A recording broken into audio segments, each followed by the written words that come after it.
Everyone talks about colonizing Mars, but what if we're looking at the wrong planet? Could we turn Venus into a second Earth instead? Let's find out.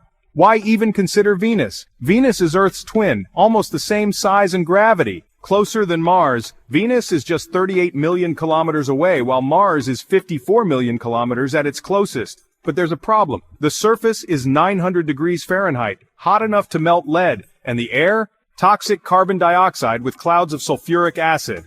How could we terraform Venus? Option number 1. Freeze it with giant space mirrors. We could use massive reflective shields in orbit to block sunlight and cool Venus down. Over a few hundred years, the temperature might drop enough for liquid water.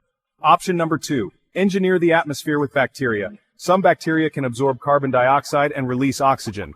Releasing engineered microbes could slowly convert Venus's atmosphere into something breathable. Option number 3. Bombard it with asteroids. If we crash ice-filled asteroids into Venus, they'd release water, possibly creating oceans. But this would take thousands of years and a lot of asteroids. Why is Venus harder than Mars? Venus has a runaway greenhouse effect. Its thick atmosphere traps heat, making cooling difficult. Mars has almost no atmosphere, but Venus has too much. We'd need to remove tons of carbon dioxide. Hurricane-force winds at over 200 miles per hour make Venus even more extreme. Could we live there anyway? Option: floating cities. Venus's upper atmosphere, 50 kilometers up, has Earth-like temperatures and pressures. Scientists propose cloud cities that float above the toxic surface. We'd still need oxygen supplies, but it's way easier than living on Mars. So, should we terraform Venus, or is it just too extreme?